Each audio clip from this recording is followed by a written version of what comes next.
હમણાં મારા દુકાને ઘરા ગયો મને કે જયેશભાઈ કેવા કેવા માણસો થઈ ગયા છે, ખોટીના પેટના માણસો થઈ ગયા છે.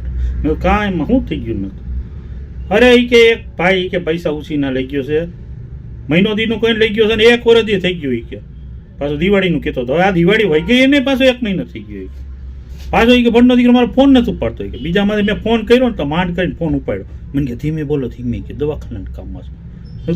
શેના દવાખાનાના કામમાં છો? તારા ઘરના તો બધા હાજર ને આટા મારે શેરીમાં. ધીમે બોલો કે મુંબઈ છું, મુંબઈ દવાખાનાના કામમાં છું. કોને દાખલ કર્યા? કે ધર્મેન્દ્ર.